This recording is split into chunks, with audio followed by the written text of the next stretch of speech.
Hello everyone, welcome back. In this video, we'll start with a new concept of balance sheet. Balance sheet बताता क्या आपको आपके assets और liabilities का summary as on a specific date. ये एक specific date पे बताता है. ये चीज़ आप ध्यान रखना. ट्रेडिंग पीएनएल आपका फॉर द पीरियड होता है हमेशा, और बैलेंस शीट और ट्रायल बैलेंस भी आपका as on a specific date होता है. ठीक है. अब हम जब बैलेंस शीट प्रेजेंट करेंगे तो हमारा फॉर्मेट क्या होता है, पहले आप वो समझो. आप इस साइड राइट साइड आप दिखाते हो असेट्स और अमाउंट, लेफ्ट साइड आप दिखाते हो लाइबिलिटीज और उसके अमाउंट. आपका हेडिंग क्या होगा, आप फर्म का नाम दिखाओ, आप हेडिंग दो balance sheet as at this this this, इस तरीके से. ठीक है.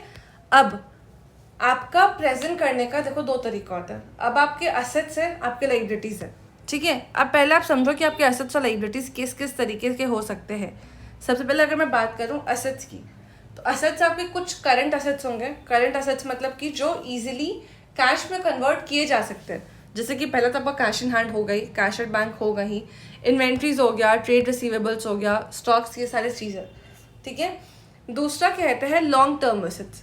लॉन्ग टर्म असेट्स वो असेट्स होते हैं जिसको आप अपने बिजनेस में लंबे समय के लिए रखते हो, जैसे कि plant and machinery, building, long term investments, ये सारी चीज़ें. ठीक है.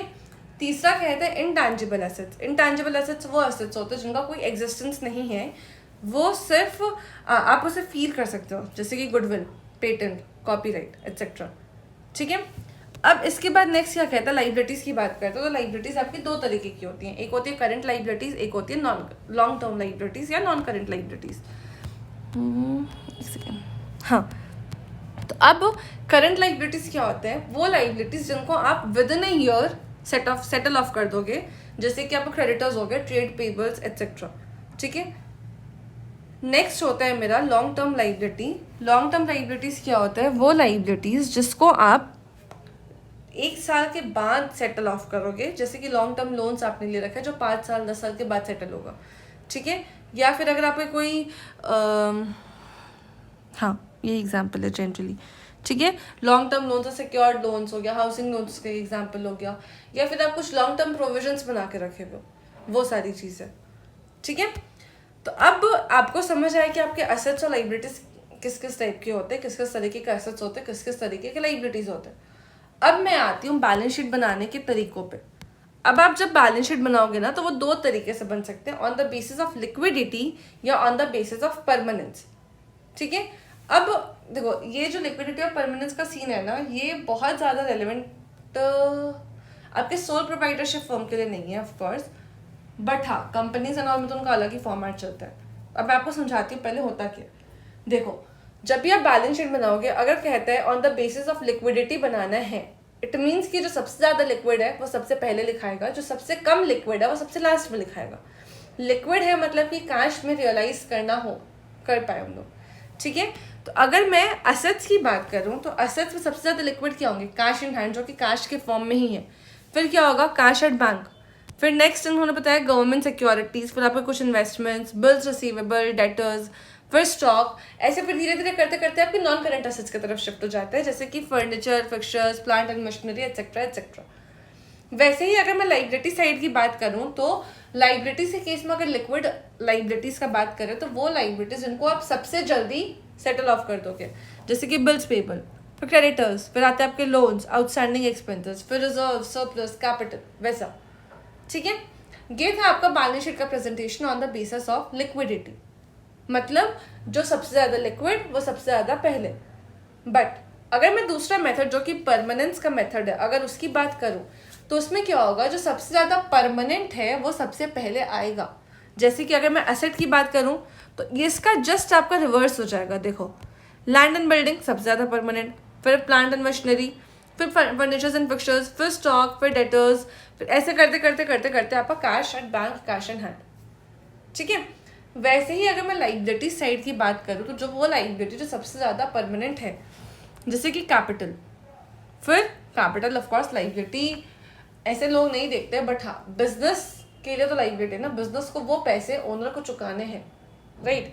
उस वजह से हम कैपिटल को भी लाइबिलिटी कंसिडर करते हैं काफ़ी बार. फिर क्या होते हैं रिजर्व्स एंड सरप्लस, फिर आगे आपका आउटस्टैंडिंग एक्सपेंसेस, फिर लोन्स, क्रेडिटर्स, बिल्स पेबल, ऐसे ऐसे करके आपका फिर परमानेंट जो सबसे ज़्यादा है वो सबसे पहले आएगा, जो सबसे ज़्यादा लिक्विड है वो सबसे बाद में आएगा। ठीक है, ये था। बट हाँ, एक्चुअल में जब आप क्वेश्चन बनाते हो ना, तो कोई ऐसा अगर क्वेश्चन स्पेसिफाई नहीं करता है तो कोई हार्ड एंड फास्ट रूल नहीं है क्या पहले लिखना क्या बाद में लिखना, वैसा कोई हार्ड एंड फास्ट रूल नहीं है। ठीक है, अब इन्होंने बैलेंस शीट में जो जो आइटम्स आते हैं उसका एक यहाँ पे लिस्ट एग्जाम्पल के लिए प्रोवाइड कर रखा है। मैं लाइबिलिटी से स्टार्ट करती हूँ। आपका कैपिटल का अकाउंट आएगा, इसमें आप क्या प्लस माइनस कुछ करोगे ऑफकोर्स। आपकी कैपिटल में हमने पढ़ा था पहले कि कैपिटल में जो भी प्रॉफिट है, जो भी लॉस हुआ है, नेट प्रॉफिट या जो भी नेट लॉस हुआ है, उसे हम प्लस या माइनस करेंगे। ठीक है, तो यहाँ पे नेट प्रॉफिट नेट लॉस जो भी है प्लस या माइनस हो जाएगा पहला। दूसरा, आपका जो ड्राइंग्स है वो आप उसे माइनस करते हो। ठीक है, फिर उसके बाद आ जाएगा आपका लोन्स, फिर हो जाएगा आपका लॉन्ग टर्म लोन्स हो गया, शॉर्ट टर्म लोन्स हो गया। लॉन्ग टर्म लोन्स का 2 एग्जाम्पल इन्होंने दिया। टर्म लोन्स हो गया जो 5 साल 10 साल के एक स्पेसिफिक पीरियड के लिए फिक्स होते हैं, दूसरा होता है बाकी के लोन्स। ठीक है, फिर नेक्स्ट आते हैं शॉर्ट टर्म लोन्स पे। शॉर्ट टर्म लोन्स के एग्जाम्पल क्या है? कैश क्रेडिट, ओवरड्राफ्ट, सीसी वगैरह, मतलब सीसी तो कैश क्रेडिट ही हो गया ऑफकोर्स। कुछ अदर लोन्स आपने लिया हुआ छोटे पीरियड के लिए वो। फिर उसके बाद कुछ करंट लाइबिलिटीज के एग्जाम्पल दे दिए, जैसे कि trade payables, outstanding expenses. Outstanding expenses क्या होते हैं?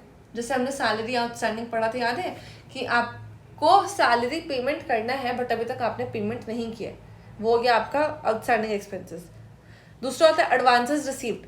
आपको जैसे मैंने कल एग्जांपल दिया था कि आपको 15 महीने की फीस या 15 महीने की सैलरी मिल गई है एक बार में, तो वो जो 3 महीने का एक्स्ट्रा मिला वो आपके लिए एडवांस हुआ, तो उसे हम लाइबिलिटीज़ में दिखाएंगे, तो वो यहाँ लाइबिलिटी में प्रेजेंट कर रहे हैं। ठीक है, उसके बाद क्या बताते हैं? प्रोविजंस।